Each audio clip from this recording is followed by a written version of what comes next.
Okay, so we are live, and I just uh, posted the video. Welcome to everybody who's coming in. The radio show is going to start in about 2 minutes, so bear with us. And thank you all for joining and tuning in. We certainly appreciate your support each and every week. Yeah.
Winterville, Ayden, Grifton, Southside, Greenville, North Carolina. I try to be a better man, but folks just don't understand. Trying to do all I can to deal with this addiction in me. Lord, I don't want to change. I can't stay the same. But the sins that in my vein is trying its best just to kill me. Yes, good evening, ladies and gentlemen. Welcome to the UTurn Show here on WBIS Awesome Radio 106.9 on your FM dial. I am your host, Richard Taylor, with another great episode. We want to welcome all of our radio listeners and all of our social media listeners as well. You're greatly appreciated. I hope you guys are having a wonderful and prosperous and healthy, and most of all, a safe new year. And please remember, if you haven't already, go to our website, www.wbisawesomeradio.org, and you can download our listening apps on the Google Play, the Apple, or the Alexa. Also available on Roku TV now. So if you have Roku TV, tune in to the Awesome Radio channel. Also, feel free to call in on our studios line, 252-756-2008. And I am happy to have a special guest here tonight. He's a friend, a brother, well known in the community of my hometown, Goldsboro, North Carolina, councilman, overall pillar of the community. I'd like to welcome our special friend, Councilman Todd Polak. How you doing, sir? Good, brother. Thank you for having me. Thank you so much. And me and this brother goes back a long way. We grew up in the same schools. But most importantly, we went to the same college, North Carolina Central University, where we spent a lot of days together. And, he was definitely there for me through some very difficult times in my life. So once again, I just want to thank you for always being a friend and being there for me during those times, sir. Likewise, brother. Yep. And also, I definitely want to give a special shout out to his mother, Patricia Polak. If anybody's in the Goldsboro area, everybody knows Miss Polak went to Goldsboro High School. She was always a mother figure in the school. So definitely, he definitely comes from good stock. And I just want to get into it real quick. We don't have a lot of time. We got about an hour. We got a lot of issues to cover. So where were you born at originally? Portchester, Bronx, New York. Okay, but you moved down here as a child and Yes, sir. Goldsboro, so you really don't remember anything about New York, correct? Don't know much. My mom separated from my father 3 years into their marriage, and she came down here, was the matriarch of our family, and as you said, she did a lot for the community. Okay. And I always, I ask my guests the same question as well about fatherhood or the lack of an absent father. How did you, cope with that growing up? I know you had a lot of positive influence, and what type of things did you do or did she do to keep you out of the stereotypical lifestyle of a young black man raised by a single mother? How did what did you do? What steps did you or she take to prevent you from going through some of those obstacles? Well, unfortunately, it's sad to say, Rick, that it was the norm in my community to see a lot of single black mothers. So I didn't feel any type of way initially. And my mom did such a great job of taking care of myself, my grandmother, and my grandfather in one household under one income. Many of my friends didn't have fathers in the home. I looked up at families such as your own. One of my good friends, Tracy Monroe, that lived within close vicinity of me, he had a father and mother in the home. So what I did to cope in a lot of situations was attach myself to those families that had those mother and father roles in the household. But like I said, it wasn't an unnatural thing, and it's unfortunate to say because a lot of black families were plagued with that situation, especially in my era. Definitely. So, you made it through high school, always in the honors classes. As I mentioned, we went to North Carolina Central for a while, and Yes, sir. you end up becoming a fireman with the Goldsboro Fire Yes, sir. Department. How Yes, long sir. did you were you working with the Goldsboro Fire Department? So I was employed with the fire department for 19 years, and I'm glad that you clarified that we went for a while at Central. Yeah. I am proud to say that I had more than one option. Of my mom always gave me an ultimatum. If I didn't go to college, military route, went military route, and she said if you don't do either of the two, when you come home, you can't sleep on my couch. So that instilled a lot in me. But to answer your question, like I said, I did 19 years with the department, and I always had a, B, C, and sometimes a D plan. And that's what landed me to the career I'm in now. But I was a firefighter for 19 years with Goldsboro Fire Department. Okay, let's go back real quick before we touch on the fire department. So you went to Yes, sir. college and the military, right? Yes, sir. I went to the reserves my sophomore year, what they call the 90-day reservist program. And that's why I didn't go back to school. I wouldn't put on academic probation or anything like that. But I saw at the time, I was mostly on scholarship. My mom did sacrifice and work a part-time job during my time in college. However, I exhausted all of my opportunities and did everything that she told me to do as far as not being able to come back to her house and basically be a leech. Okay. So yeah, So do you think that was a time where you was just trying to find yourself at a young age, really definitely, trying to find definitely. out where, because I went through the same thing. There was like a rule in my house that I had to go to college, and really I Yes, didn't sir. know what I wanted to do at that age, still Right, feeling myself out, still getting to know myself. And I went through that same period as well, which I didn't handle that period too well. But right, I think that's something that needs to be talked about as far as that understanding of each individual having to take their own path instead of, okay, you go to high school, you go to college, and then you get this career. Everybody isn't prepared for that right. per se. But 19 years as a firefighter. Now you weren't far from retirement, or were you? Well, no, well, we have a 30-year retirement. And at my age, like I said, I'm currently 43 years old. So I've literally worked half of my life as a career firefighter. Okay. So yeah, I was close to retirement. But one thing I did do, I stayed within the state retirement system. So now I'm Okay. 6 years away from 30 years. I didn't want to keep switching out careers. Okay. So with firefighting, then you went into the education system, Goldsboro High School Yes, sir. instructor. And what was the motivating force for you to lay aside those 19 years with the fire department and venture into the educational system? Okay, so while I was a fireman, I took the opportunity to take as many courses and classes that I could to advance my career. I'm a certified fire arson investigator technician. Also, at one point in time, I held my code enforcement or slash fire inspector certification. But the main reason that I got into fire life educator was to basically diversify the numbers at the fire department. If you look at the demographics of the city of Goldsboro, I say we're close to 57, 58. In some form, we were at one point close to 60% just blacks, African Americans in the inner city, but our departments didn't reflect the demographics. So the culture of the fire department is mostly a tradition.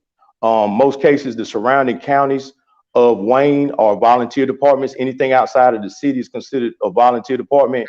And those young men and women within those volunteer departments are privy to the educational background of being a firefighter, and they're exposed to the educational aspect earlier. Being that the inner city is not considered volunteer material or volunteer eligibility, those inner city kids are not even knowledgeable about what portals it takes to get into the fire service. So I wanted to be able to usher them into and educate them in regard of letting them know that they could also be firefighters within their community. Okay. And just a quick question. So you mean the volunteer departments outside of Wayne County? Because I do see a lot of volunteer departments. So do you mean those firefighters don't get paid, or No, volunteers do not get paid. Some departments have what they call a mutual agreement where they have half and half. They have some on staff paid individuals. One department in name that I know for sure is Marmac Volunteer Department, which does hire some part-time paid. But for the most part, the term volunteer means those guys do not get compensated while they're employed, but after 20 years of service, they are given a benefit of insurance and benefits that they receive after they serve a certain amount of time with the department. Okay. And with the educational system, you've been in the education system for how long now? This is my 4th year as an instructor with Wayne County Public Schools. 4th year. So tell me some of the things that you've noticed during your tenure there, whether it's, far as, the learning capacity of the kid, the children you teach, the aptitude, and the overall efficiency of the educational system. I'm glad you asked that question. My mother, as you said earlier, was an educator. She taught in the special education field, ranging anywhere from AIG to learning disabled, or BEH, which was behavior back then. But what I can honestly say, they have, in my opinion, dumbed down the curriculum. The grading scale now is 60 is passing, whereas, as you know, a 69 was an F plus, or an F back in our time. So they've literally scaled down the educational system. Kids that I feel were what they considered mediocre in our era are now looked at as honor students. And that's unfortunate because, as we see now, there's more technology. The human brain is having to work less, but then they've also dumbed down the scale of curriculum, in my opinion. Oh, okay. So what about the behavioral aspect? Do you see any difference in the time where we were in school than now with the children? I really don't. I really don't. And I think that's based on a individual level. I think the rapport that you have with children. My mom was given the worst of the worst when she got her job. She literally took the position of a teacher who urinated at the chalkboard because they were intimidated by a student. When my mom got there, she developed a rapport, and to this day, a lot of students remember her for that. I was also given a similar situation. I was given a class that I was very unfamiliar with as far as curriculum, but it was just something to give me time to get my certification within the school system. And they literally piled my 4th period, which is the last period of the day, with about 28 students. And I looked at that as a rite of passage to see if I could handle the situation. And quite naturally, I'm still there 4 years later, and I've never had a situation with any behavior issue with any of my children. That's awesome, man. That's awesome. And a couple of years ago, I think it was, you decide to venture into the political sector Yes, of sir. the community. And once again, I'm gonna ask the same question: what was the motivating force, or what was the driving factor for you to, undertake that endeavor? Well, first of all, I just want to begin by saying I'm not a self-centered person. It was never about myself. The journey I took was to educate individuals in the community of issues that they were unknowledgeable of. I was a poli-sci major at North Carolina Central, and my first 2 years, I absorbed my mind with a lot of those informative, issues that would put our people forward. When I say our people, I mean specifically African Americans that have been miseducated, or, for lack of better words, are ignorant to a lot of issues that plague our communities in a negative way. So I wanted to immerse myself in a political arena and educate our people, and also be a representative at the same time. Okay. And this is a question I wanted to ask you as well, because you mentioned specifically Black people, but also, our district or the city consists of, a large amount of other ethnic groups. And I've noticed something with you is your ability to stand, on what you believe in, specifically for, your people, but also to work with and respect the other members of your constituency and Yes, sir. the other council members. How are you able to do that and still, uh, be as vocal about some of the issues that we're going to talk about? Okay, well, first of all, I believe in keeping it real. And as you know me since we were kids. I've always had friends from all backgrounds, Rick. Uh, Mhm. I've actually had more friends from the other side because my mom took me out of the public schools because my percentile was dropping. I went to private school, St. Mary's to be exact, where I was probably one of five students at a whole school of Black population. So I want to be clear when I say I want to educate our people, it's not saying that I'm negating any other race, but I feel that we've been miseducated in certain areas, especially politics, for so long that I wanted to be a voice of reason and kind of hone in on those that didn't know what all politics entailed in a municipality. Okay, and let's jump right into that. What do you Yes, think sir. that the biggest misconception or the biggest issue where people are uneducated or uninformed about the way municipalities run, and Mhm. also other political issues? Like I said, I can speak directly on this being a former city employee for the amount of time I was. I think the biggest misconception is people don't realize that in order for city employees to get compensated, uh, it depends on sales tax and property tax. Okay, it's a municipality. That's how it operates. So if there's not a tax increase of any sort, whether it be 1, 2, 3, or 10%, there's no raises. There's no benefit increases within the city. As you know, it operates from we're talking about the top. It goes from federal, state, city. Then under that we have town and thereafter. But uh, people don't realize that if you do not increase taxes, and we've had crippling inflation, as we know, you can't buy a gallon of milk, which you bought 15 years ago. You can't buy a gallon of gas or anything of that nature. You can't even buy a carton of eggs now. I was just talking to my kids the other day. I said, I remember a time when you could buy a large carton of eggs for $1 or less. Now they're almost $1.60. So that shows you inflation is real. But I think, like you said, the biggest misconception, people don't realize that we are not given increases in pay as city employees unless there's some form of increase in tax, whether it be sales or property. Okay, and you mentioned something the other night. How is this affecting the city employees and in the cities, specific departments, um, Mhm. for the lack of compensation? Definitely the lack of compensation. So I've heard people say people are going to leave Goldsboro if the taxes keep going up. Well, that's true. People are going to leave Goldsboro for employment, but people are not going to be able to leave Goldsboro to reside anywhere outside of Wayne County because the taxes there are quite naturally going to be more because they Okay. have more better jobs. They have better infrastructure in most cases.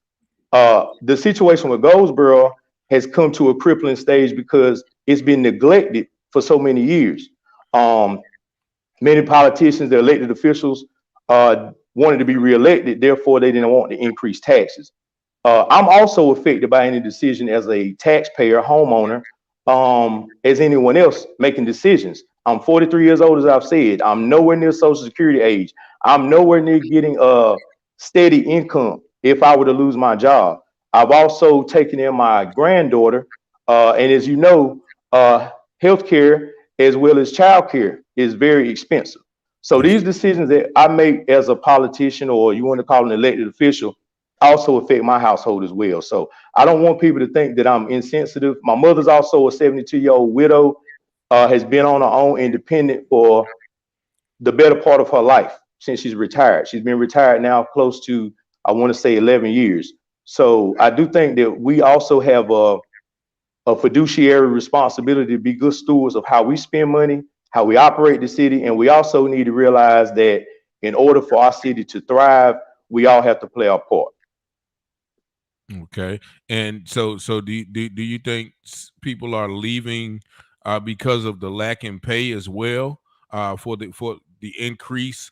Because I think you mentioned that, city employees don't get raises unless taxes are raised.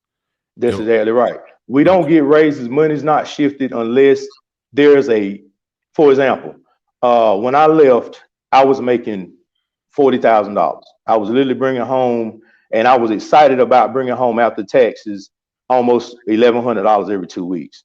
Now I've literally had a quantum leap in my salary. My gross now yearly is $56,000. I bring home after taxes. Of course, I do a lot of contributions with my IRA and Roth account, but I still bring home close to $4,300 after all my taxes. So it's more or less a monetary thing. Like I said, I'm in close contact, talk to city employees from sanitation, solid waste, all the way to the fire and police. And I guess they look at me as a liaison, Rick, because I was a city employee. I'm the only current sitting council member that was a city employee. So I understand directly why a lot of them are leaving. A lot of it, some of it is morale, but I'm gonna say 70-80% of the people that have left is because of benefit package, and they just don't see, they don't foresee a future in advancement financially with the city. Okay, and we're coming up on our first break in about 45 seconds, so I'm going to hold off on any other questions, but we do have a few comments I would like to read. Christy McMillan says, thank you for passing the information and clarifying. Our good friend Michael T. Zadok, formerly known as Michael Collier, said, shalom, brothers. Shalom, Mike. Douglas Brody says, my brothers, big up. So we're definitely going to come back after the break, and we're going to discuss some more things about, the city with our beloved Councilman Taj Polak. So y'all please stay with us here on WBIS 106.9 FM, Awesome Radio with the UTurn Show, radio with a spirit of excellence. Hang on with us. We'll be back in about 2 minutes. In this day, we get this question: what are my rights when facing eviction? Stay tuned. That's attorney David Gibbs Jr., and this is the Legal Alert. Michael from Kentucky was falling behind on his rent due to financial hardships created by the pandemic shutdowns. The company he worked for had literally stopped working. Within the next few months, we received a call from his landlord informing him that he would be required to vacate his home immediately. Now, in quite a bind, Michael did not know what to do. That it is when he contacted our attorneys, we were able to advise him on his rights during this troubling pandemic time. There are special procedures. There are procedures by which rent can be held in abeyance. But please remember, we are required to pay our debts. It is not right to take and leave landlords who have been gracious in the bind. We gave him all of the legal options that are legally available. Know your rights, but act with integrity. And remember, always pay what you owe. If you have any questions regarding what you should do when faced with an eviction, call our lawyers. We'll help you if we can. Call the Christian Law Association 24 hours a day for legal support. Call 888-252-1969. That's 888-252-1969. A better explanation. This is Ken Ham on a mission to strengthen the global church with God's Word.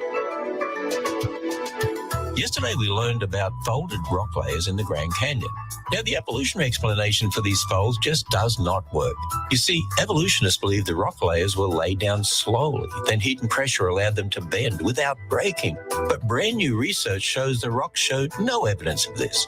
And that's exactly what we'd expect starting with God's Word. You see, according to the Bible's history, there was a catastrophic global flood. This flood would have rapidly laid down the rock layers. Then they were bent while they were still soft. You see, it's the Bible's history that explains the world around us, not evolutionary ideas. There's so much more to learn about creation research when you visit us at AnswersRadio.com. Find answers to your questions about Genesis and the Bible at AnswersRadio.com. We are the station that provides inspiration for the family and ministry teaching for practical Christian living. Awesome Radio. Lord, I hope this ain't your plan for me to die up in these streets. Oh Lord, can you help me? And we are back on 106.9 Awesome Radio, the UTurn Show with special guest Taj Polak. I am the host, Richard Taylor. Just a few more comments. Sharice Boyd Jackson said, very informative. Christy McMillan, the tax thing, she said, I was just talking about that with a coworker. He's from Greensboro, and I think that's happening everywhere. So thank you guys for your comments. And we're going to get right back into it. We talked about another thing that a lot of people don't understand. We were talking about a little bit about gentrification. Now, a lot of people hear that word and, people don't really understand what that means. So, break it down as if you was talking to my 98-year-old hypothetical great grandmother with a third grade education. What does gentrification really mean? Okay, so the terms gentrification, redlining, gerrymandering all coincide, Rick. Basically, what gentrification is doing is, I would say that in layman's terms, people that are accustomed to a certain lifestyle are immediately faced with having to pay exorbitant costs to remain in their current lifestyle. For example, from a real estate standpoint, I'm using my mother's home of Harlem, New York, her birthplace, where she was born and raised. Back in the days in the 20s, it was a roaring mecca for blacks. Unfortunately, due to the drug epidemic that came in the 80s, it crippled the community. Therefore, real estate went down. People were paying prorated rent costs, which means you were gridlocked into say, for example, you were a tenant, you were in a rental agreement, you would pay, say, maybe $600 for your lifetime of the lease. Now what's happening is people that were commuting from the suburbs into the inner city over time, in most cases, these were Caucasians from suburbia that worked within the inner city. They got tired of that, Rick. And of course, quite naturally, I can understand the 2-hour commute every day. However, at the backs of the inner city tenants that have been rent controlled for so many years or decades in some cases were forced out immediately because of these people wanting to come in the inner city. So, for example, a person currently paying $600 rent would almost triple $1,800 a month. And my wife is from Delaware. And I thought, I always thought, Delaware, when you're traveling 95, which we would go to New York maybe 8 to 10 times a year, Delaware was the quickest state. You go through Delaware in 10 minutes. I thought my wife had been to New York. She had never been. She was the lower Eastern Shore part. Her first time coming out of Subway, and I was very shocked, appalled, coming out the Subway, 125th Street, St. Nick, where I get my black Bart Simpson t-shirts, the knockoff Fendi hats, the MCM hats.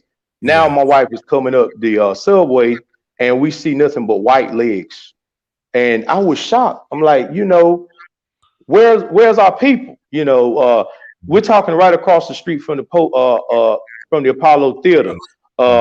And the corner store was a Whole Foods. It's been said in studies and statistics that anywhere that there's a Whole Foods market with clean eating, it's shown that it's pushing out the urban community quite naturally. And it's unfortunate.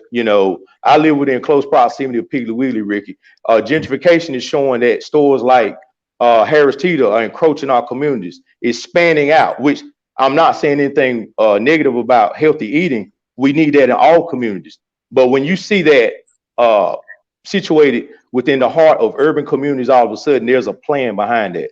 So I want to educate people on rezoning, redistricting, because some of that is also done to promote votes outside and bolster heavy numbers of political party votes in certain areas. And what that does, unfortunately, people don't vote in midterms. Unfortunately, in our community, our people just vote during presidential years. But as I tell people, the most important person in any county is the district attorney, because that person can mandate the sentencing or also bring terms to the judge. He can impugn hard, strict sentences on people. Those are the individuals that we see on a daily basis that also contribute to these factors in our community. We may never see Joe Biden in person, but I guarantee you, if you go to the Hunter Port Center, you'll see the owner, Sheriff Pierce, who can also do things within the community that can be a help or a hindrance, depending on how you look at it. So we need to be educated on gerrymandering. And to just address your question, we just need to be conscious of, if we are landowners, property owners, we need to hold on to our property and not be so quick to sell. Because when we do that, we lose our footing and our leverage in our communities. Okay. And gerrymandering, Yes, sir. you a couple of times explain that, to the 30-year-old, third grader, without, the mental capacity to understand that. Break that down for us. So basically, like I said before, if you have something that you own, gerrymandering, for example, gerrymander was named after an individual that he drew his district lines in the form of a salamander. Hence the term gerrymander. Last name was Jerry, and what he did, he drew in district lines, and almost instead of what we're used to in say rectangles, rhombuses, hexagons, even. This man was so strategic that he wanted to oust or kick people out of their voting districts that he literally drew in the form of an amphibian, where it did not even go anywhere near the voting lines or the voting districts. So it basically promoted outweighing votes based on certain areas, whether it be financial, which I live in almost proximity to a historic district. But now what's even happening now with our school system there, or not even the school system, the city as a whole, they're looking at redistricting or redrawing lines, which we always need to be careful of that. Like I said, gerrymandering, redlining, all those terms are even gentrification, in my opinion, all coincide with each other because it's the ultimate plan. So how can citizens, be a hindrance to those plans? Like, because people vote and then they just go home. Whether they do vote for the district attorney, the sheriff, whatever they vote for, then they just think, I guess, their job is done. Hold on one second. We do have a caller, real Yes, sir. quick. Yes, caller. You are on the air with the UTurn Radio Show. Good evening. I am definitely enjoying this information that's being dispensed, and to your guests, kudos to you for dropping these golden jewels with us. I actually do remember very vividly when Harlem changed its color. That's how I like to speak about it. And being a native New Yorker, I wanted to ask you your take on if when Bill and Hillary Clinton purchased that property in Harlem, was that the turning point where we changed our color? And if I'm not mistaken, that's where everything started going up. Can you speak on that a little bit? And I definitely agree. I'm glad you spoke on that. I remember going with my grandfather who lived in 147th and Lenox, and we would always, our breaking point, we would walk to the Adam Clayton Power Building. As you know, right on the corner of 125th Street, I can't recall if it was Bill or Hillary who took their office there, but I remember within months of going to the Adam Clayton Power Building and walking the street, you normally wouldn't see cops walking the beat. You normally wouldn't see a Starbucks. I remember having to hold my bladder for blocks just to use the restroom because you couldn't walk in the restaurant and use the bathroom. But I saw the turning point, as you said, when they took office in Harlem. I do definitely agree with you on that 100%. Yeah. And before I hang up, I just wanted you to kind of touch on and drop some wisdom on this. I'm going to hang up and listen to the response. Okay. So, my family has a house in Bedford-Stuyvesant. And of course, the face of Bed-Stuy has changed drastically. It looks like Midtown Manhattan now. Yep. Population. So when you're speaking about this gerrymandering, I want to hear from you. And I heard you say we need to hold on to our property. I actually was exploring my options with my family on this week alone to sell it. Of course, by now it's $1 million plus values. And I just want you to speak about how we should hold on to it and why. I'm going to hang up, but I'm definitely grateful that you have him on your show, Mr. Taylor. Thank you. Thank you, ma'am. Thank you for your comments. So much. And to address and answer your question. Yes, sir. Hold that thought, because we're going to go to station break. So I don't want you to be answering and have to be interrupted. But we're going to come right back.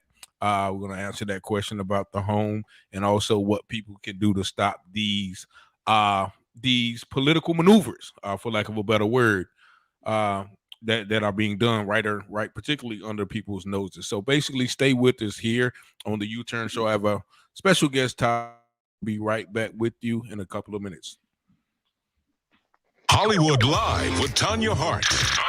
Exactly 1 year after the winter 2021 COVID surge delayed production on most TV shows, the Omicron variant's ultra widespread is once again interrupting TV production. According to several sources, NCIS has paused production after a positive test in Zone A, which includes the cast and those interacting with them. The case is believed to involve just one cast member, but they can't take any chances. So for now, the intention is still to wait for the show to resume filming with NCIS Hawaii crossover episode, but plans are in flux because we don't know where the infection rates are headed. The Grammy Awards scheduled for January 31st have also been put on hold indefinitely. The Recording Academy says it's just too dangerous right now. And if that wasn't enough, the NFL is now coming up with Plan B for the Super Bowl. And for all these stories and a whole lot more, don't forget to follow me on social media at Tanya Hollywood and at AURN online. We are the station that brings you inspiration for the family and ministry, teaching for practical Christian living. Awesome Radio.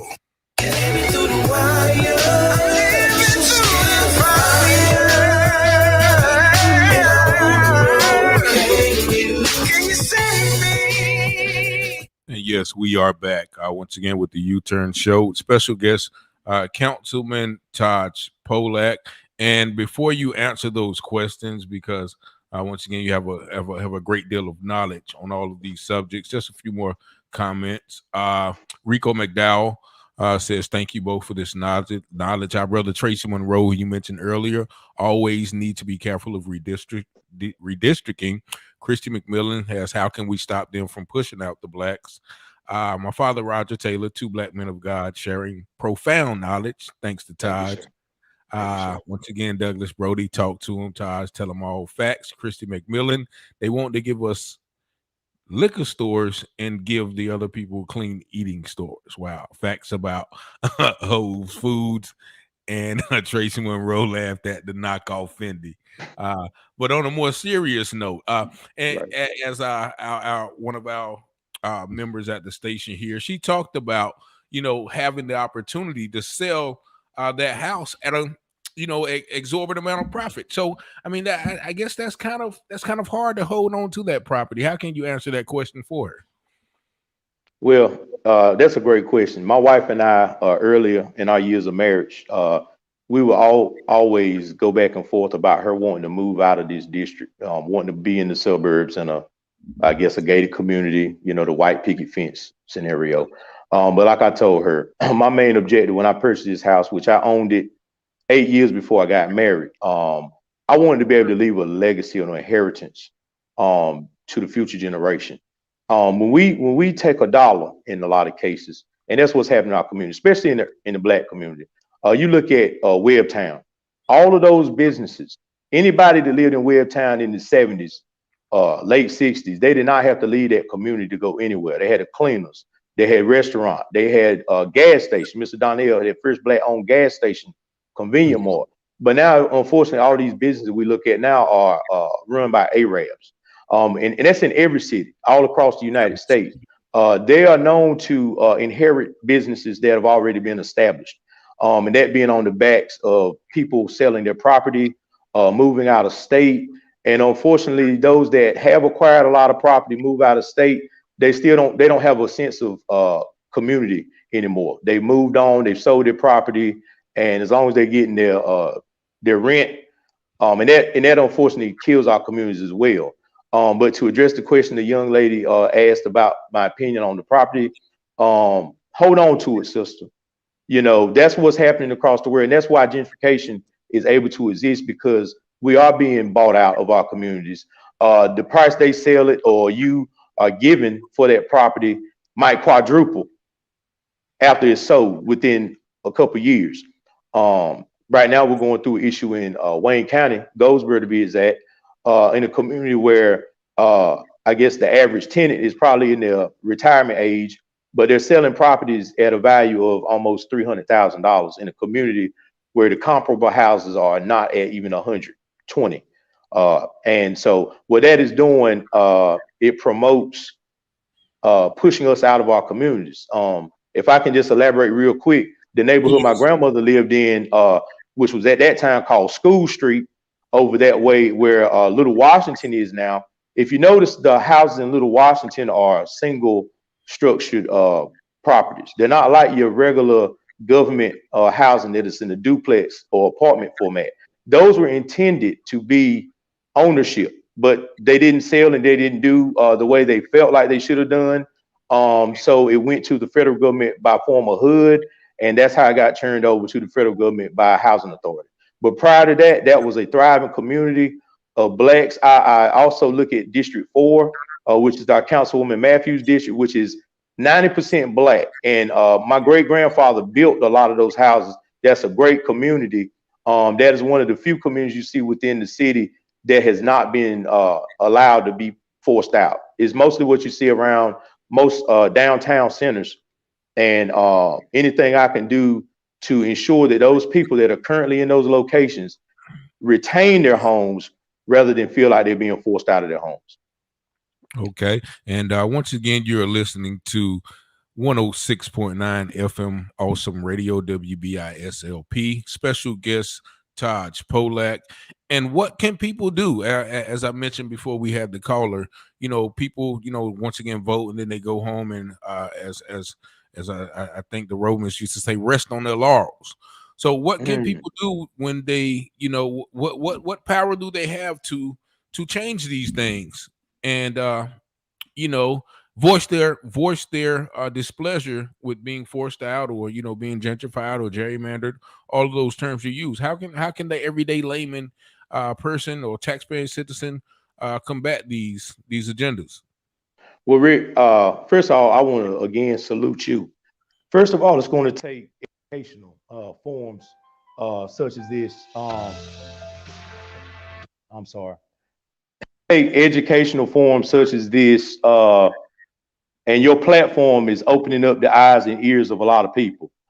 Personal accountability, I also say, because you can't allow yourself to be told things by another person. As the Bible says, study and show yourself approved. Okay. You can't, that's one thing that we always have to be conscious of, is not listening to people, but learning on our own and studying and on our own. So I think that's the first step: education, accountability.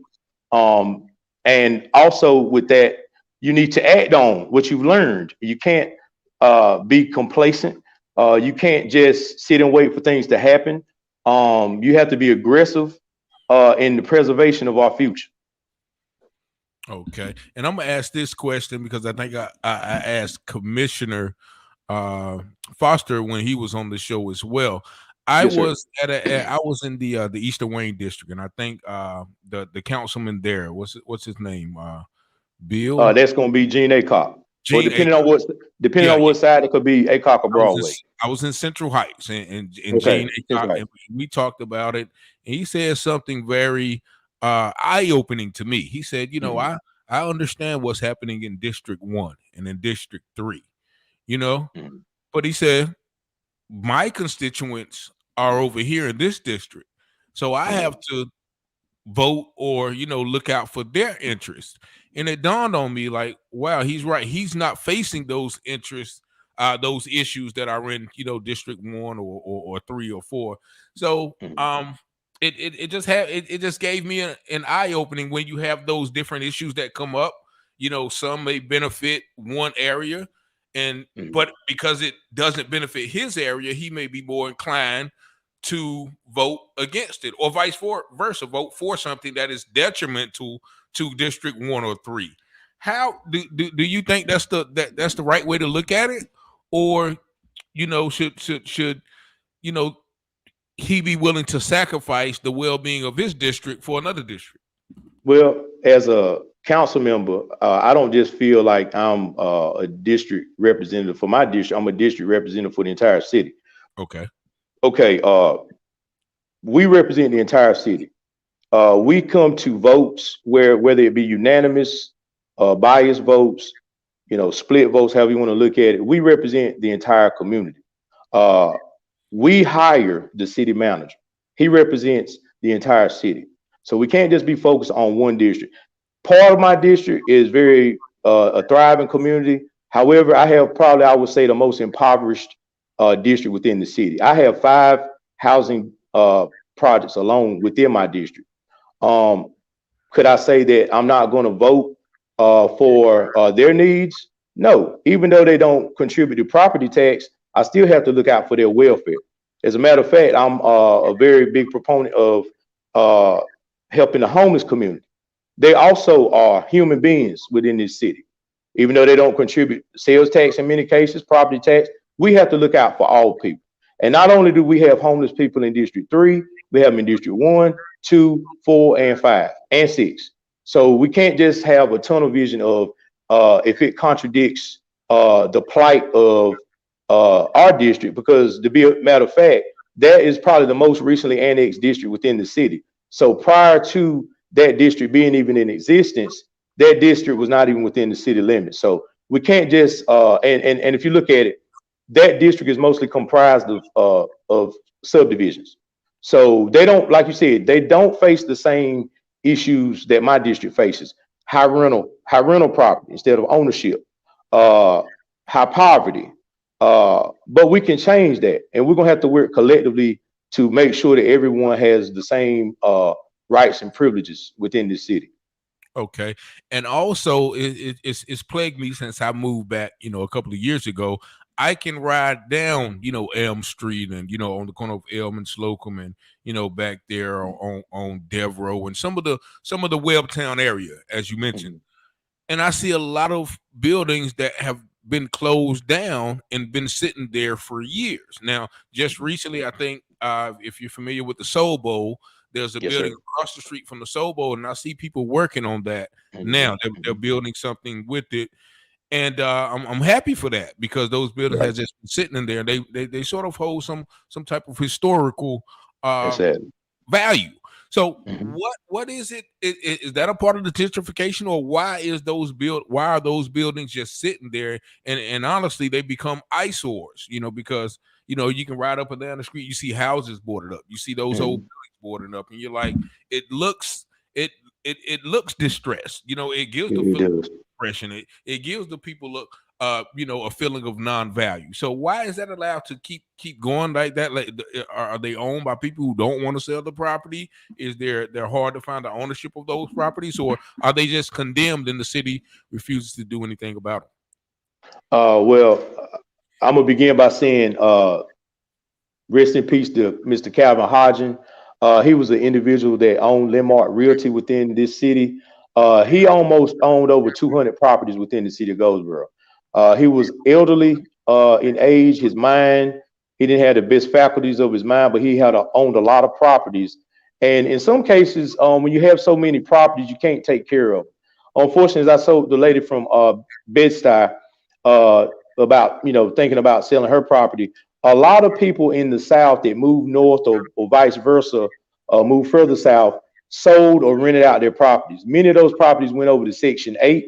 As you know, a person that's normally used to paying a $600 mortgage, and they let the federal government take or absorb that cost, and the tenant only pays $60 a month, and they're not paying that same $500 to their neighboring adjacent neighbors, they're not going to have the same value of taking care of property. So eventually the property is going to become dilapidated.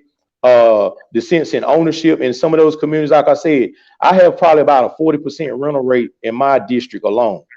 Other districts have maybe that's very high rental rate.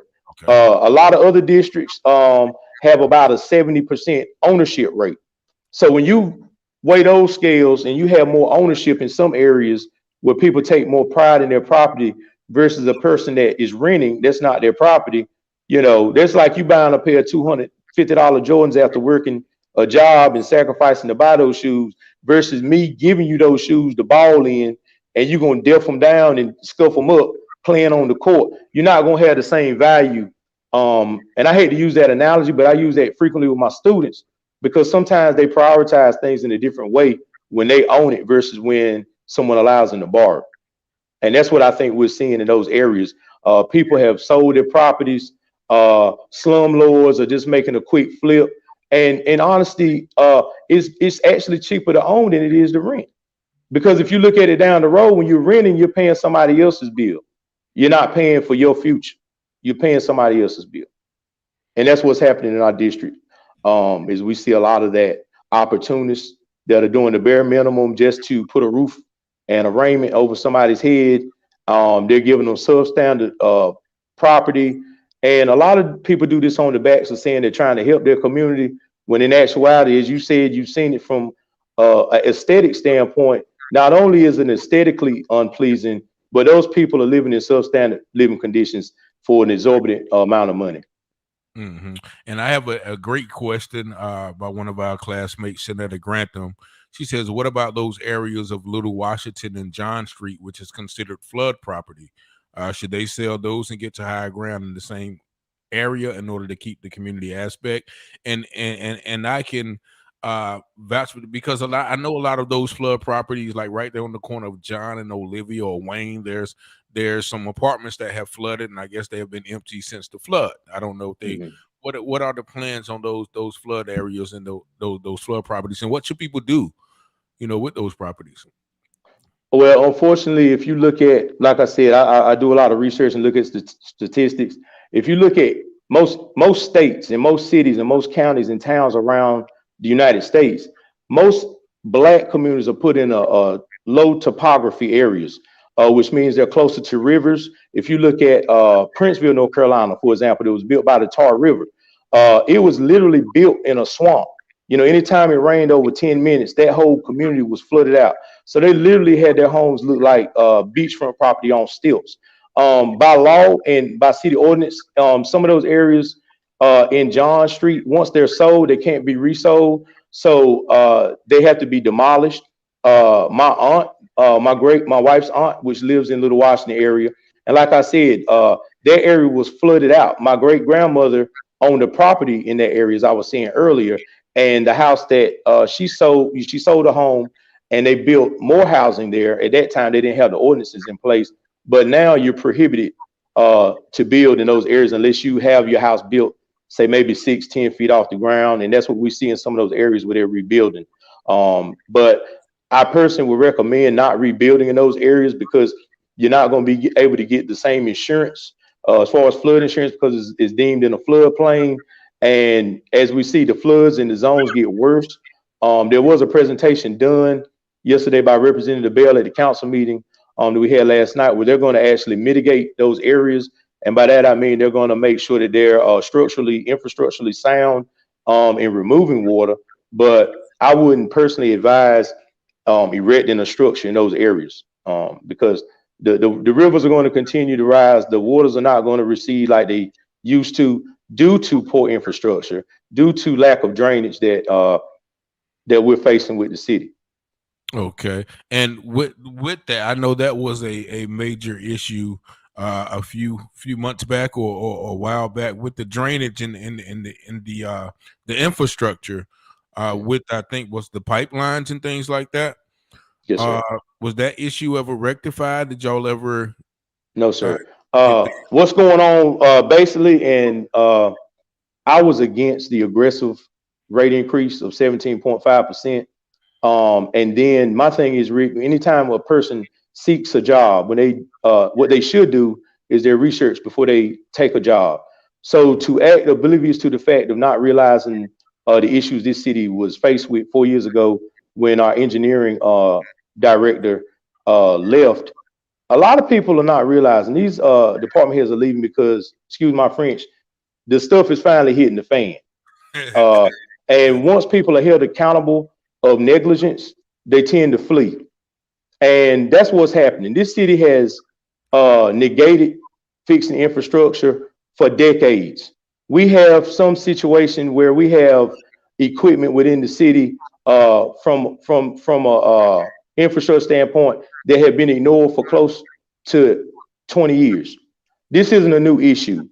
Being a firefighter, one of parts of our rating that we receive, what we call an ISO rating, also entails our water pressures.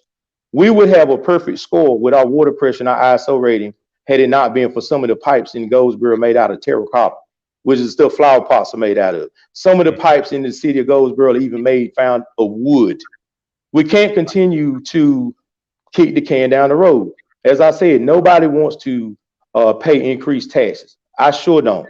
You know, I have 3 mouths in my household now, as we used to have 2, one of which is a 2-year-old, which we'll probably have her for 16 plus more years. So I'm one of the ones that do not want to have to deal with this issue, but we cannot continue to ignore the situation. I do believe that there should be done increment, and I do think we need to exhaust all federal monies before we put the cart in front of the horse. But once all monies have been exhausted, we definitely need to reassess the situation, because if I ignore the situation and I say, well, we don't need to spend money here to rectify this problem, the next administration that comes after us is going to have to deal with it. And that's what we've been faced with. I can't say that I didn't inherit a big situation as a new council member. I mean, hell, we had to deal with a global pandemic that the world never saw. We dealt with a mayor that never took really office without being sick. You know, we lost a council member. We've lost, I mean, so many variables in the equation, but we have to deal with the problems that we face right now. All right. Just hold on 1 second. We're going to end the radio show, but we're going to stay live because I got a few more questions to ask. Sure. But once again, you have listened to the UTurn Show, 106.9 Awesome Radio. Tune in next week at the same time, same place. Thank you for all of our radio listeners. Thank you, Ricky. Lord, I need you to smile.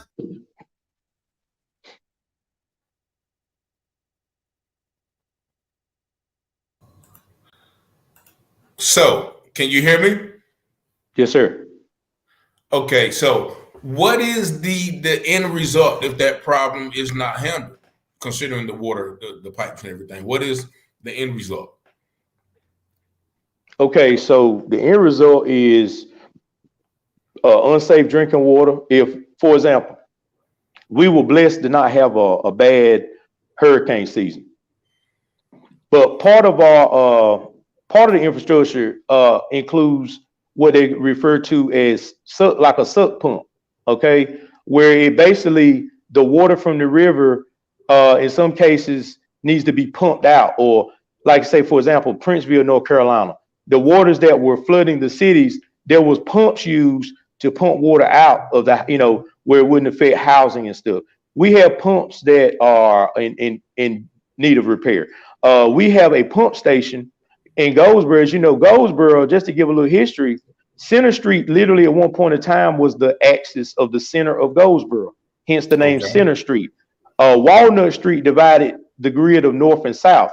But as you notice in time, if you were to look at the city of Goldsboro, we can honestly say Center Street is well far off from the center of the city now. We've annexed to Berkeley Boulevard, as far north as Bayleaf subdivision off of 13, which has provided city services. So with that being said, the infrastructure that was put in place at that time is not even enough to sustain Goldsboro. We have a water treatment plant, which is, by the way, where I took my fire entry test. That building, even though it's beautiful inside, is well maintained. That building was built in the mid 50s. That building, the project to rebuild that has been outdated for close to 25 years. Should have been replaced then. But like I said, due to the budget and things like that, you know, the city is a lot of people are unaware of what it all entails, you know, and no one wants to see their water rate by no means jump as high as it's projected. My question that I've always asked is, where did the sudden epiphany or vision come from since our administration that we need to go and act aggressively? Why didn't we see this 10 years ago? Why didn't the administration 4 years ago, or however long before we got in? Now we're being villainized as new council members for an issue that has been something that's been ignored for at least 2 decades. Yeah. So I feel like we're the fall guys. They're picketing and petitioning certain things in some areas within the city. But like I said, Rick, it's something has to be done. Right now, Goldsboro has about a 99% water quality. The water treatment facility, the water is still great quality. Might not taste the best to some people in some areas, but when they do the chemical analysis of our water, we're nowhere near a situation like Flint, Michigan. If we end up and procrastinate, we will be in a situation, not by the way we get our water, but by the quality of our water. If our pipelines cavitate, We have failed water Wait a systems. minute. What does cavitate mean? Cavitate means when it's taking too much external pressure and it kind of decompresses and the lines break. Okay. And if it cavitates, you know, in a sense, it's going to have like a siphon effect, like a straw. It's going to suck the pressure, and then you're going to be pulling in debris, whether it be rust, chemicals, dirt, through the lines. Just because I tell people this all the time. Just because my pipes are repaired on my street or for 10 blocks, that water that's in a failed system is going to travel through the same water lines. The water doesn't just decide to say, well, hey, these pipes were replaced, so I'm going to divert my flow of water and go somewhere where it's in a bad neighborhood. If you don't fix the bad neighborhoods, the bad water is going to get into the good water system as well. Wow, that's just one issue that we face. Now, as far as like I said, the monies and what they are being allocated towards, you know, because of course, you know, I see the beautification of downtown, and it's very, very, very, you know, appealing to the eye, you know, but could some of those monies in past administrations that voted for the beautification of downtown, or even like for the memorial and all those things, because some of those monies have been allocated to fix the problem beforehand. Right. So just to give you a little heads up, and to your viewers, listeners, ask yourself the question: what was the beautification of downtown initially? How was it sold to the community that would build up the aesthetics and the beauty of downtown and promote business and all that, right? Yes. So my next question would be, why, if it was just an aesthetic thing, why would they excavate the pipes from downtown, from Center Street? If it was just something that was a superficial beautification of the grounds, why do you think that they would erect and take up pipes? I'm asking that question. What do you think? Did they do that? They took up pipes downtown? They took up pipes, and once the city did that, they found out that being it was once a railway, there were hazardous materials in the soil. But to answer that question I just asked, the property owners of those buildings downtown, being that I was at one point a fire inspector, probationary level, anytime you do a modification or upgrade of a historic property, it then has to conform to the current policies of the zoning area. So for example, a restaurant, high-rise building would then have to put sprinklers in their building. Well, as I said earlier, once they excavated some of the pipes in those areas, they found that they were terracotta. They would not be able to sustain the water pressure flows to accommodate any renovation in those properties. So what does the city do? The business owners don't look like you and I. To defray the cost of their repairs that they would have to do to modify those systems, they proposed to the city and spun it in a way where, from a beautification standpoint, it would also entail them digging up pipes. So not alone was it just the parking spaces and the monuments, this and that, it also defrayed the cost from those owners of those properties where they wouldn't have to spend the money, and it spun on the city. Okay, I got it. And that's one thing I did want to talk about, is how much does people or businesses or organizations with money and power affect the decisions of, you know, political officials. You know, I did research myself a few years back, and it was the CDCG, the Community Block Development Grant, or something like that, and it was supposed to be $500,000 to allocate towards underprivileged communities. And what they did with that money, one project they did was allocate $200,000 to demolish a hotel, which was, you know, in my consideration, not even in, you know, underprivileged. It was the old Sir Motel out there off 70. I think it was the Ramada. And I got involved at that point. But I'm thinking, okay, well, that $200,000 went to somebody, you know, to some company, demolition company, to demolish that building. So how much are those, you know, those backhanded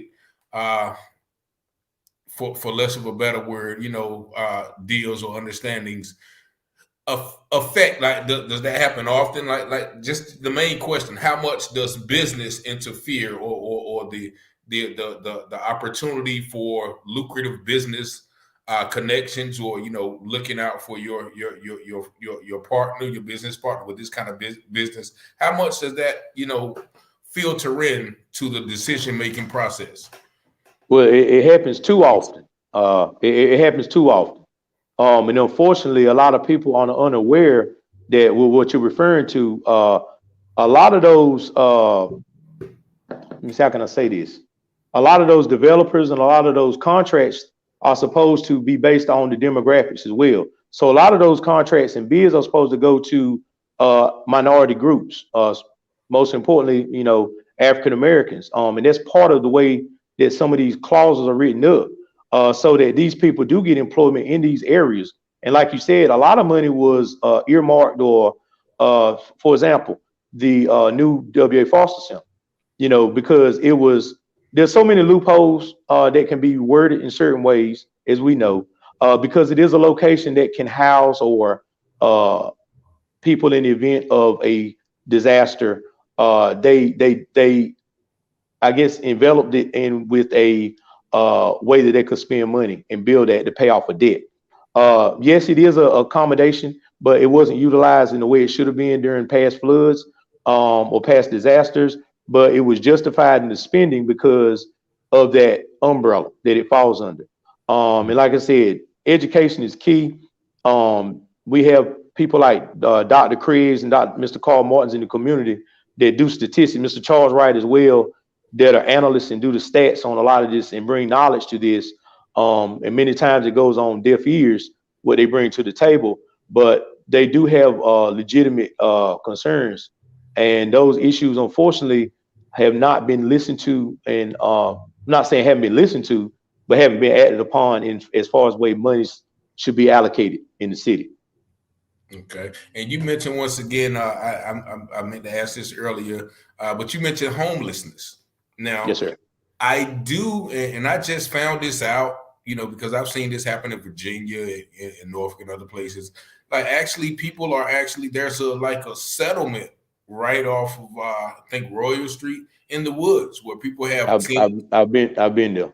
And and it was just baffling to me. Like, sometimes when I'm driving from the gym late night off Royal, I see cars even going on the other side of the railroad track. I don't know if they're warming up the cars to stay heated or something. So what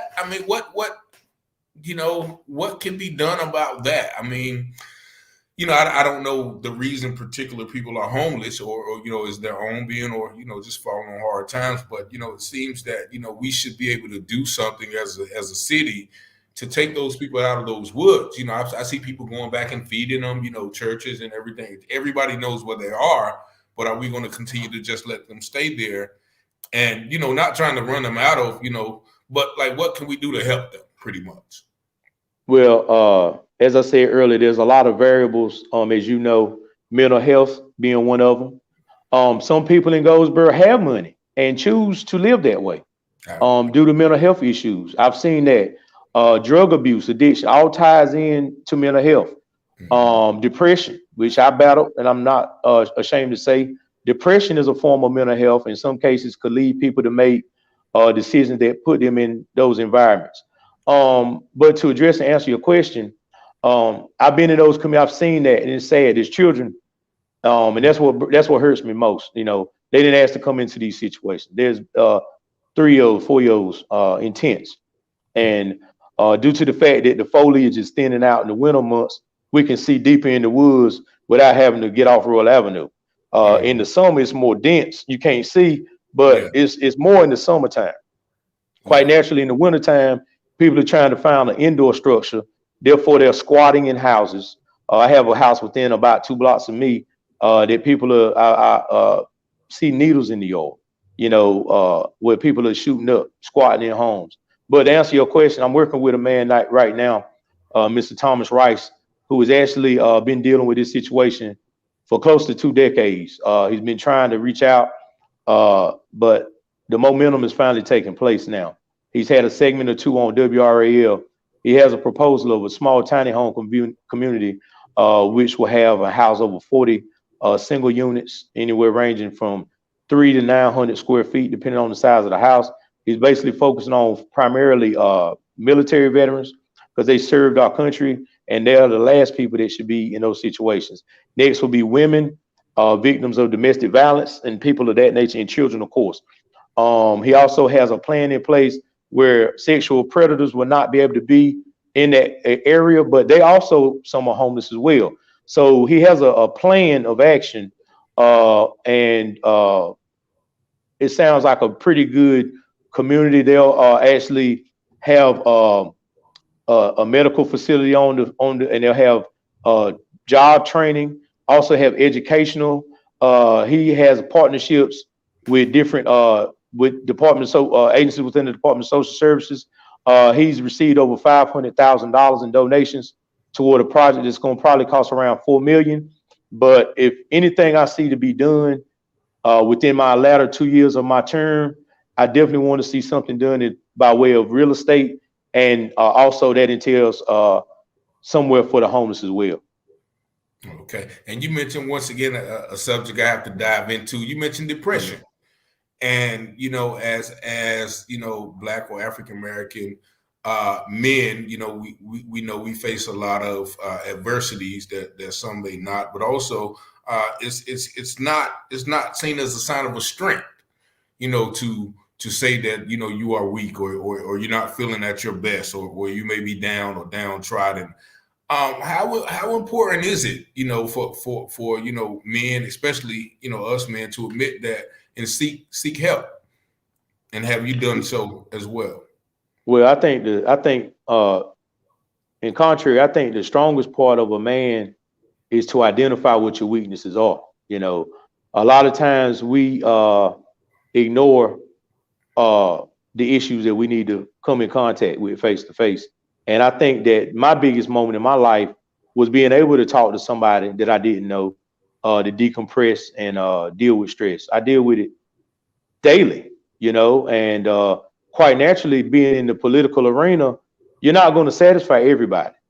And I look at it in some cases as bullying when people spin a false narrative about an individual when things don't go their way. When in actuality, it's not about individualism. It's about being holistic and helping everybody, you know. And, you know, you hear people say, if you're not under the umbrella, you're going to get wet. But sometimes you have to get wet and be in the trenches and be in the mud to see what's going to help everybody. But I think dealing with the situation, Rick, that was one of the best decisions I've ever made, to get counseling. And I advise anybody that has any issues to deal with it. And it makes you more of a man to cry. It makes you more of a man to admit what you're doing wrong. You know, personal accountability is key. And that's what I always tell people. You know, when you point a finger, you got 3 pointing back at you. You know, so you don't need to do that. You need to do a self-assessment, you know, and that will make you a stronger individual. And you mentioned something about making everybody happy, you know what I'm saying? But me knowing you and your character, like, that's your ultimate goal, is to make everybody happy. I know that to be a fact. But how because in politics, like you said, in politics, you can't do that. So how has that changed your perspective, or, you know, how have you dealt with the fact that you're not going to make everybody happy? Everybody's not going to like your decision or your stance. How have you dealt with that? Well, my ultimate goal as a councilman is to make everybody whole.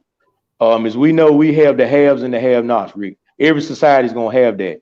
But what I do want to do in my time of being in office is to ensure that those that have not felt as equals, those have been deprived of the information, will receive the information, and anything within our due bounds that's legal or should be legal that people are being exempt from, whether it be services that they're not receiving. My job is to ensure that everybody receives what they deserve. And that's how you make sure that you're doing the right thing daily. But first and foremost, those that have been neglected and deprived, those are the people that I want to fight for. You know, my slogan was "Polak for the people." And when I say that, I mean all people. I was looked at and miscategorized as an extremist because of my viewpoints, just because I spoke my opinion. Just because you disagree with my opinion does not mean that I'm arguing. But if I'm speaking facts, facts are more dependable than opinion, more profound than reasoning, settles disputes and always end the argument. Facts. So we can't go off of opinion, or what we surmise about a particular situation. We have to go on facts. And at the end of the day, even though I might have more Pepto-Bismol in the course of a week due to stomach issues, because of stress, at the end of the day, I know I made the right decisions. And I also, while we're on that topic, I also beseech everybody to always hold me accountable. They air these council meetings. Don't listen, like I said, to what another person's opinion is. Look at the meetings. Look at what we vote on. Look at how each individual votes. I'm not trying to hide behind any curtain or say I didn't say that. I'm asking people, even go back before I was on the council, when I was advocate for the city employees as a city employee. A lot of people are timid because they're fearful of losing their job. But as long as you're justified in telling the truth, has always been my point, then you have nothing to be afraid of, Rick. You have nothing to be afraid of. If you're speaking truth and you're not just speculating or throwing out false information, then you always go to sleep well at the end of the night. You might have a stomach ache here and there, or a mild headache, but at the end of the day, you can live with yourself. And you mentioned the council meetings and what you guys vote on. Are layman citizen or average citizens, are they able to present an issue or proposal for the council to the board to vote on? And how hard is it to get that issue before the board? Not hard at all. So we just met yesterday, which was the 10th. So if you were to say you wanted to present an issue, they ask you for a 2-week time frame with a presentation of what your PowerPoint, what your talking points are going to be. Quite naturally, they don't want you to come to a meeting and speak for an hour and blindside them with something. And I mean, that's just decorum. That's just proper decorum. I mean, I don't think that's anything outside of reasoning to have a heads up on what a topic may be. But yes, sir, to answer your question, any individual from the city, outside the city, anybody that has a concern that just wants to speak on something they feel is an issue dealing with Goldsboro, they can discuss.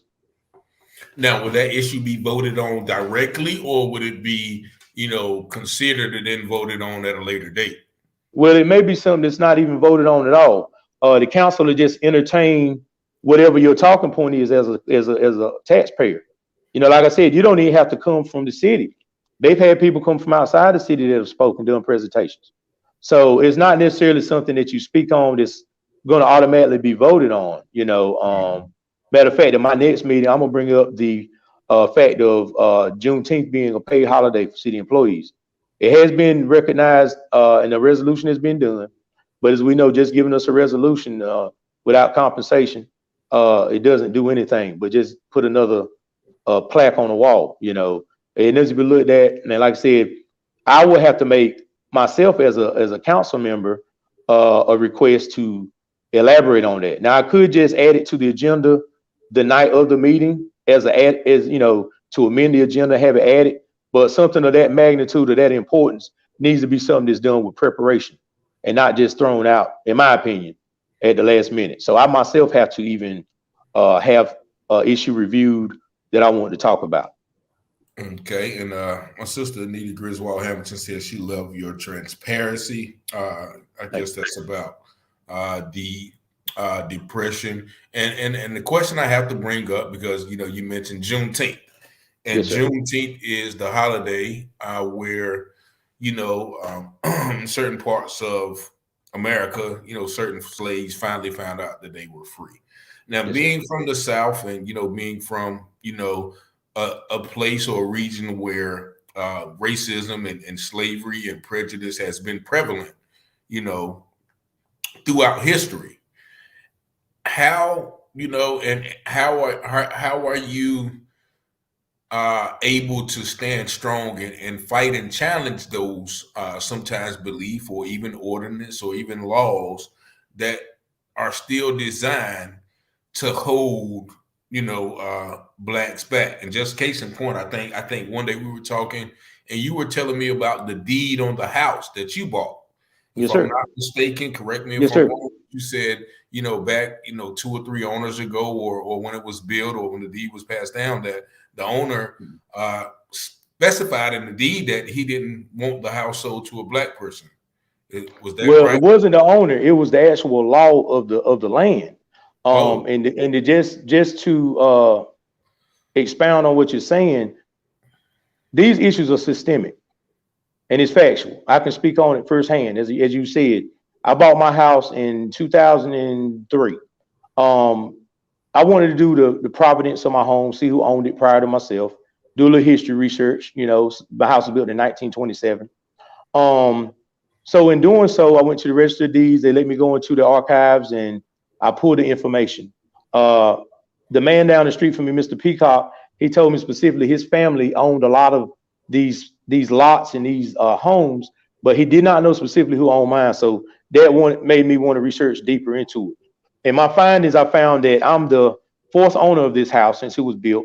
But the first transfer of the deed, which was done around, I want to say 1948 or 9, it specifically says in the Wayne County Register of Deeds that this said property is not to be sold or leased to a Negro or to be sold at any value less than $2,500.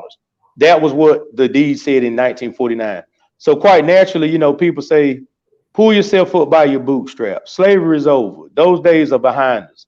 Well, technically, my great grandfather or grandfather wanted to leave me this house as an inheritance and give me an upper hand. Whereas when I came into owning the property, I would be able to then buy another home, leave my son, and the domino effect will go down, as you see.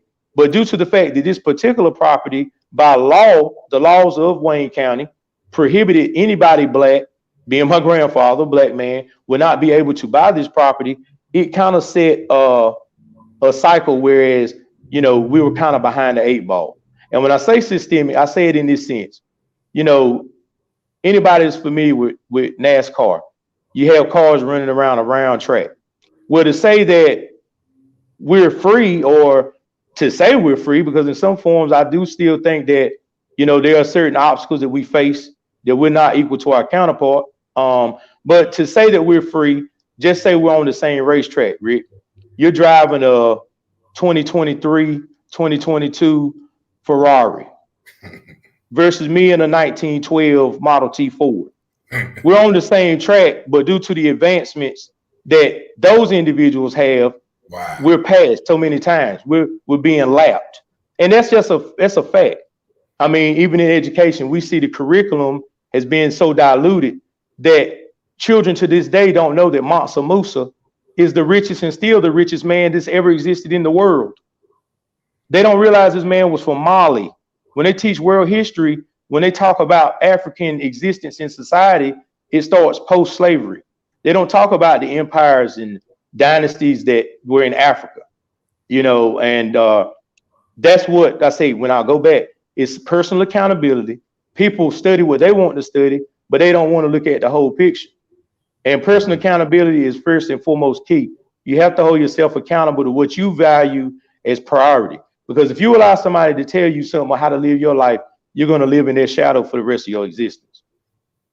Yep. And our sister Crystal Fuller says perfect analogy. That is that was about the best analogy I've heard put to people who say the same thing. Oh, well, yeah, that was a long time ago, but the effects are still here.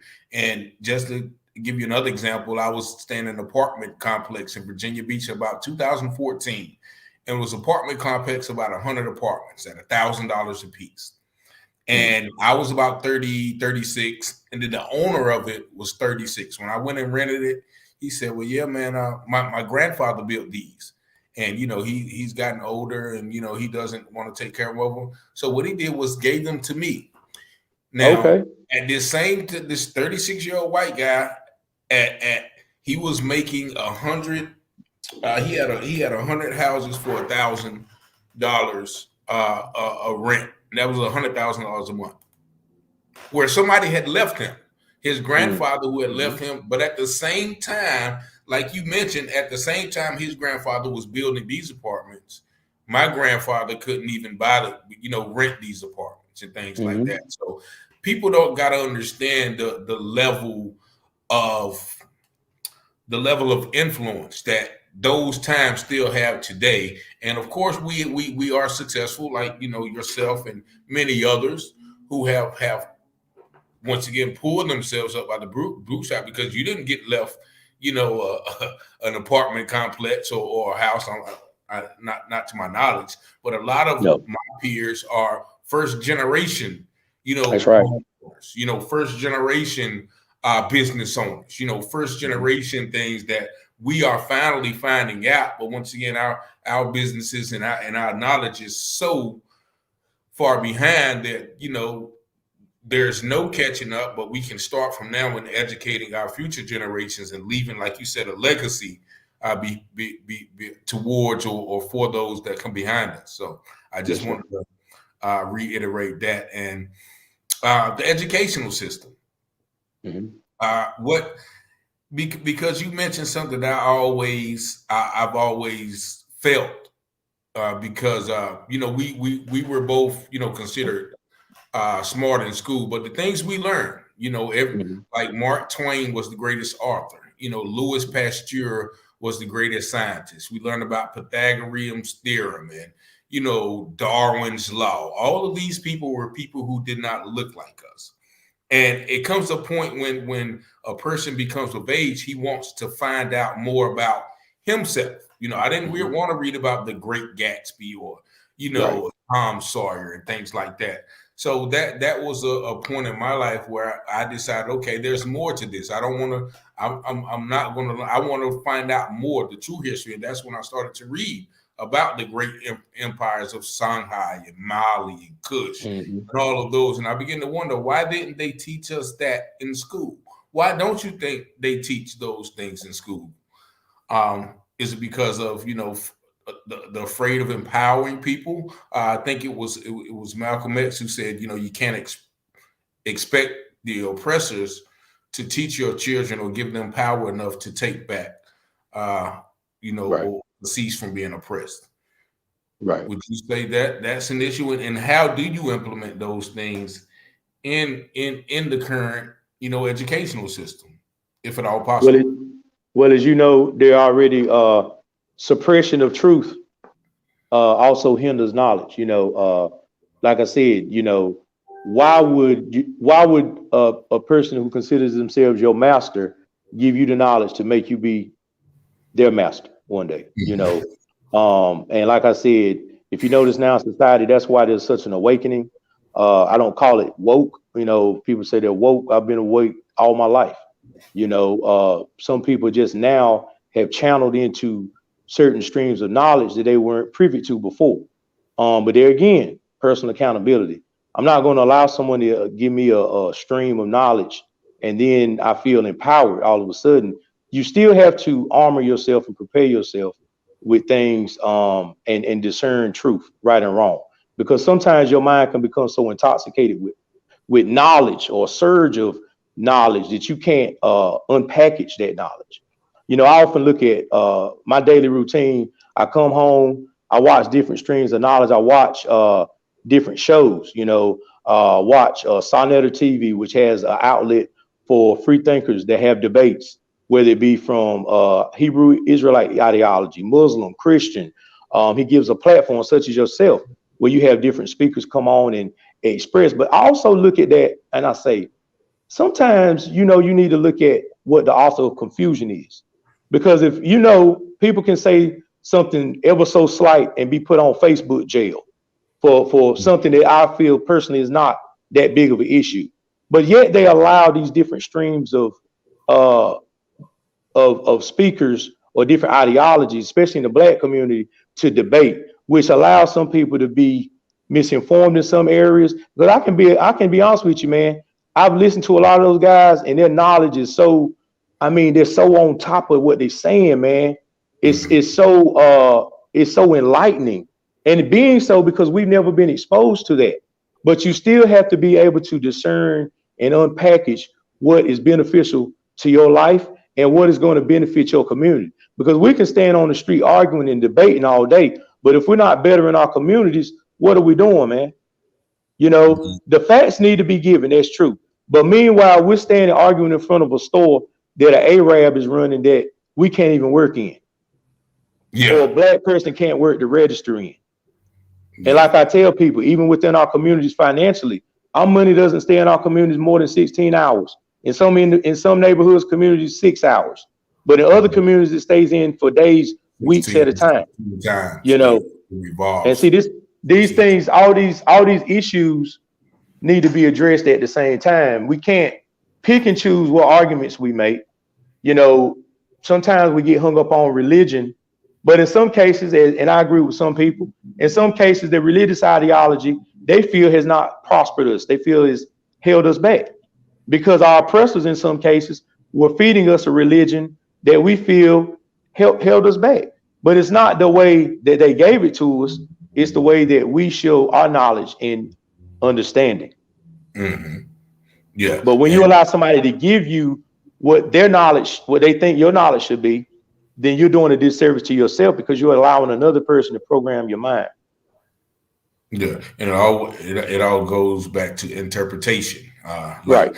I always like to say Nat Turner read the same Bible that everybody that he was being shoved down, but he was like, wait a minute, this Bible said, you know, allow no man to rule over me, or, you know, that's right, is wrong, or, you know, don't beat your, you know, he took it as a point and said, wait a minute, you know, my God tells me that I have a right to defend myself. I have a right to be free. So, and people still look at, you know, that as, you know, well, no, he shouldn't, what, you know, or Martin Luther King, there's a scripture that says, well, you know, obey the laws of the land and, you know, obey the government. But Martin Luther King read the same Bible, but he said, no, I'm going to stand up against this oppression. I'm going to go in this restaurant where the law says I can't go in, to cause this unrest and, you know, bring to light and wake people up about, well, no, a Christian don't mean that you got to be soft and take, you know, oppression. You know, but a lot of that's how it's been taught to us. Well, just suffer on earth, and you know you're gonna get by in the sweet by and by. And I'm for one that I'm not the one that subscribe to that kind of belief system, right? But Bobby and Valentine Staten said you need to get that racetrack comparison copyrighted because I tell you, all right, I got you. That's what's up. That was just one of the most profound statements, but it's definitely, man, I think, you know, what you were saying about, you know, the oversurgence of knowledge. I think my good brother, Dr. Umar, calls it intellectual masturbation, you know, right. Standing there just, you know, just spitting knowledge, but you're not applying it. So that's right. There's so much to be learned, but there's also so much to be applied when you learn that knowledge. So what do you say, you know, to young, you know, Black men in the society who may not have a father, or may be lost, or, you know, may not be able to find themselves? What would you say if you could talk or give, you know, a young man advice, you know, considering your experiences and, you know, all that you have been through, accomplished, and experienced in life? Well, first of all the young men, Black, white, or whatever, that I encounter, but primarily in our household, in our community, because I can only subscribe to what I've dealt with, and I've only been a Black man, and that's the only race I've been all my life. So I can only basically give true knowledge of what I've encountered to people such as myself. But what I first do is encourage them all that I have a attentive ear.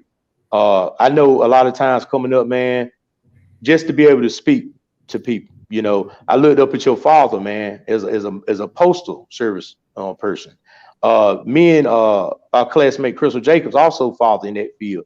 My first mentor was a man that was a dentist that was my first Boy Scout instructor, or Boy Scoutmaster, which inspired me to later become a Scoutmaster of my troop. But the thing I do, man, I tell kids, man, you know, I have a open door policy, man. And I feel that part of my blessing in life has been to be a conduit of knowledge, a voice of reason, and also just somebody that they can relate to. You know, when I tell my students my story, I do an icebreaker where, first of all, I ask them to tell them about, themselves, but I began telling my story, about my mom being a single mom, a lot of them, they can relate to that. Just because in some cases people have both parents in the house, they have an absent parent in the house at the same time. It's because there's two people doesn't always mean, and there's a lot of kids that experience that. I give them that breakdown. I tell them also to take some time away from playing the game and get on internet and Google and TikTok. See, all these modern day luxuries are distractions. We didn't have that stuff, coming up. We didn't have cell phones. We had beepers, but the technology they have now, as I said, I feel is really to a degree dumbing them down. I don't say that in a condescending way, but they're literally the competition is so high because even if you have a high school graduate with a 4.0, they're now competing against a computer. You're now going McDonald's and you have a kiosk that takes your order. You go to Thomas Road Walmart, you only have an attendant that makes sure nobody's stealing. You're doing self-checkout. So I give them all of these real life scenarios, tell them, they say tough love. That's what I do, because like I told my students the other day, I said, you'd rather be chastised by one of the people in your community that looks like you than a person at the other end of a nightstick or the other end of a taser, or in the worst case scenario, the end of a bullet. So we need this outpouring of love. Man, I'm telling you, man, I'm so proud of what you're doing, man. We need more people to uplift. And another thing, show each other love, not be negative. I tell everybody on this social platform, I don't know who's looking on Facebook or what other media outlet, but man, you taught me a lot, Rick. You really did. With peers, I learned a lot off of you. And I salute you, man. I really do. I salute you, man. And you've been through a lot, such as I have. But we built off of that. We built a better, greater, stronger foundation. Like I said, it's not on sinking sand. On you stay on the solid rock you stand. But if everything else, I'm trying to throw some Christian stuff out there. I know you got a Christian audience too, man. So I'm trying to let them know I know what time it is too now. What church did you I grew up in First African Baptist Church. My great grandfather was one of the first black brick masons down here. He taught people such as Miss Cheryl Austin, her father, Mr. Hat Lewis, Mr. Roscoe Williams, a lot of those African Americans that built homes over on Hamilton Drive and Weaver Drive over in District 4. They built those homes. So First African was literally my foundation of church, and had a lot of great leaders in that church. And like I said, I had some great mentors in that church that kind of took me under their wing, from Mr. John Henry Wooten, Mr. H.V. Brown, all of those individuals. Tom, the Whitted family. Mr. Earl Whitted was the first black attorney in Wayne County. His family. His daughter? His daughter, Lord, just what's her name? Daughter's an attorney. Yes, sir. Lynn Whitted. That's right. That's exactly right, Lynn. Wow. Yeah, so your mother, Patricia Polak, says, busting with pride listening to you both. My mother said, technology is influence. Jesus is the way. Aletta Taylor. Yes. Douglas Brody said, take those flowers. And Bobby Ann State said, I missed the Section 8 part. I have to go back to listen to it. But you said something very powerful. And it's funny, I was listening to Neely Fuller. I don't know if you're familiar with him, but Neely Fuller the other day, but he talks about how Black people, put each other down, because you mentioned, showing each other love, and we do it though, and you can walk in anywhere, you can see, oh man, what you got on, man? Oh, look at your ugly stuff, and we call it playing the dozens, but it really, it really has probably more of a negative fact than we think, because we're always putting each other down, and well, I don't want to be talked about, so I better have some nice shoes on. I better comb my hair, or I better not be ashy, or whatever. It gives us a sense of putting value on things that are less important. That's right. And how much do you think the materialistic or the materialism affects us as a people? on not putting value on things like home ownership and, business and investments, or rather, as opposed to, buying a Benz, or, having the flyest clothes, or going out and popping bottles, or, having the best outfit. Of course, everybody likes to look good, but the priority of it. Do you see a misprioritized faction in our community? Yeah, I most certainly do. And I talk to my kids about this all the time. I go off script a lot with my curriculum. I kind of, tailor it to my audience. Of course, I'm gonna cover my blueprint in my class lesson, but I also deviate from the lesson because a lot of times these soft skills aren't taught. Like you said, priorities. I talked to my kids the other day. I said, "What would you rather have?" My favorite car is a Muslin, Bentley. But I said one day I would love to have one, but I would much rather be in a Toyota Camry and live in a nice home than live in be in an Escalade with 28 rims. Tax time, everybody goes and they go spending, splurging, and they could have used that $10,000 to pay off a loan, which they would be able to own a home next year, as opposed to being broke in 10 months, or have the car they just bought with a bad engine that gets repoed because they stop driving it, they stop making payments, rather than them build up their portfolio where they wouldn't have to rent. So I teach them about priority all the time. And as you know, Rick, in school, I wasn't the one to wear Jordans. I wore khakis and a pair of Rockports. That was my thing. Because I figured I could wear those khakis twice a week.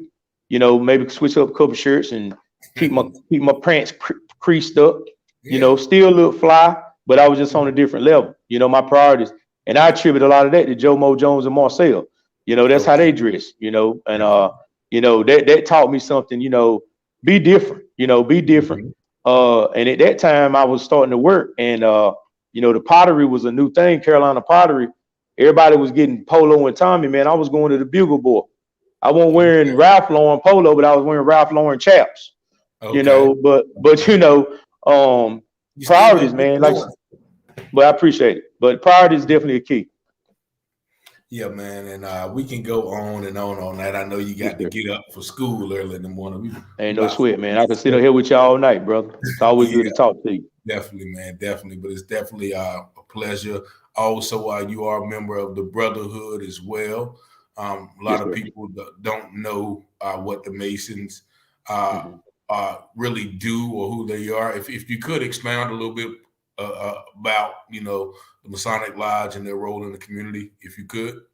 Well, Masonry is just a beautiful system of morality, veiled and allegory, illustrated by signs and symbols. In a nutshell, basically what that means is it's an organization in plain sight where we recognize each other through a form of networking, where we uplift each other. A lot of people have a lot of negative connotations in reference to the order, but if you really know your history and your facts, we are the true people. We are the builders. We erected the pyramids. We're just the builders, is hence the name. But from a speculative standpoint, that was an operative standpoint I was speaking of. But from a speculative, hands-on standpoint, we're an organization of networking.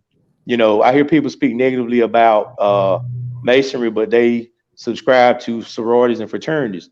From a Black Boule standpoint of fraternities, we are the founder of all fraternities. We're the oldest, we're the most ancient form of fraternity in the world. So their origins and their founders came from us. And I'm saying that very vividly and candidly because that is a fact. I speak fact. But we're not a secret organization, as you addressed. I am a Freemason. A secret would be a person that's in the Ku Klux Klan. Your doctors, your lawyers, the people that you don't know brandish that hood. They're secret. You don't see them saying, hey, well, unless they're bold enough to say they are. But most times, it's the person that you don't know. That's the secret.